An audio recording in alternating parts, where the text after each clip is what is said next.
In September of 1998, two men, John Lawrence and Tyrone Garner, were arrested in an apartment in Texas. They were arrested for violating the Texas state law against two people having sex by any means other than the one specific combination that might potentially someday produce a baby. There is a new book out right now that casts doubt on whether or not Mr. Lawrence and Mr. Garner were actually having sex when police burst into Mr. Lawrence's apartment and arrested them. But in any case, that is what they were charged with. Two consenting adults charged with having a kind of sex that was illegal in Texas. In 1998, when they were arrested, Mr. Lawrence and Mr. Garner both vowed to contest the fine they were charged and to appeal their case. And they did appeal it all the way to the United States Supreme Court. In June 2003, nearly 5 years after they were arrested, the Supreme Court quashed the case against them. They struck down the Texas law. Until today, it was legal for individual states to at least try to legislate what went on in the bedroom. Not anymore. Homosexual conduct is no longer a crime. NBC News Justice correspondent Pete Williams is with us from the court tonight. Pete, good evening. Brian, good evening to you. People on both sides of this issue are calling it the most significant gay rights decision ever. It says the government cannot use moral grounds to make private sexual conduct illegal. The ruling in Lawrence v. Texas was 6-3. Justices Antonin Scalia and Clarence Thomas, as well as the late Justice William Rehnquist, disagreed with the ruling. They thought Texas's law should stand, but they were the minority. They were overruled. This year on the campaign trail, Texas Governor Rick Perry tried to base his case that he should be president in part on his disagreement with that court ruling, his defense of Texas having laws regulating the precise kind of sex that you and your partner are allowed by the state to have in your own home. Pennsylvania Senator Rick Santorum also took that position in the campaign.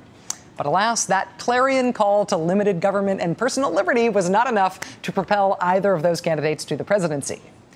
There's now another big gay rights, civil rights case making its way through the courts that may very well end up being decided by the Supreme Court. And that's the Prop 8 case. Proposition 8 was the referendum in California in 2008 to take away existing marriage rights from same-sex couples. Prop 8 has been in litigation since it passed in 2008. And the case around Prop 8 hinges in part on the question of immutability. Is being gay an immutable characteristic? Can you change it? If you find yourself gay for some reason, do you have to stay that way?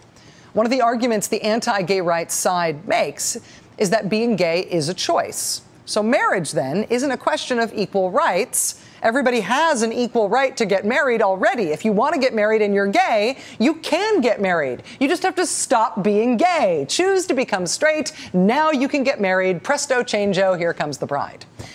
This is part of the transcript from the oral arguments in the trial in the Prop 8 case. Now, the lawyer here is arguing on the anti-gay side. The lawyer is arguing against gay marriage here, and he is questioning an expert, questioning a psychology professor. Ready? Question.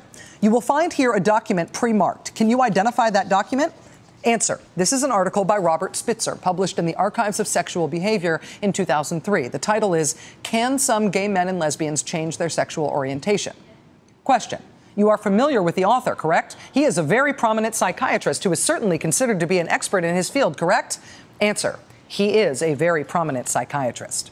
Question. Please turn to page 413, and please look in the second column, the first full paragraph. And it says, quote, this study indicates that some gay men and lesbians following reparative therapy report that they have made major changes from a predominantly homosexual orientation to a predominantly heterosexual orientation. See, it was important for the lawyer on the anti-gay side here to get it on the record that this prominent study by this prominent expert psychiatrist proved that gay people can change. It is relatively central to their argument that denying gay people access to marriage isn't some kind of second-class citizenship for gay people. Gay people have first-class citizenship. All they have to do is change into straight people, and then they can have all the rights they want. Here's the thing, though. That argument has kind of just fallen apart. Dr. Robert Spitzer, the aforementioned Dr. Robert Spitzer, that prominent psychiatrist quoted there in the Prop 8 trial, whose work is supposed to prove that gay people can change themselves into straight people. As we reported last week, Dr. Robert Spitzer recently revealed to the American Prospect that he would like to retract his study, the one cited in that Prop 8 trial. He says he regrets it, he'd like to retract it, and that he basically does not think it qualifies as science. His study was published in this journal, the Archives of Sexual Behavior. The journal's editor says that it will not formally retract the study, but they are going to publish this letter to the editor from Dr. Spitzer. Kudos and thanks to truthwinsout.org for being first to publish the content of Dr. Spitzer's letter.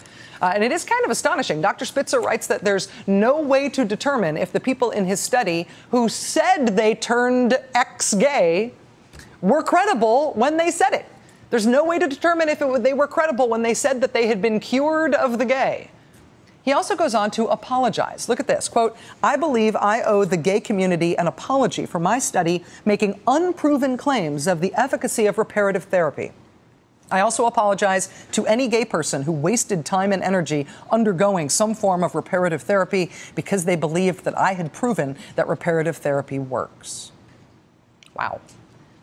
If the next big gay rights, civil rights case hinges in a significant way on the idea that you can change being gay if you want to, and if the basis for that claim just evaporated in a puff of I'm sorry from Dr. Robert Spitzer, what does that do to the law here? What does that do to the future of this as a civil rights issue in the country?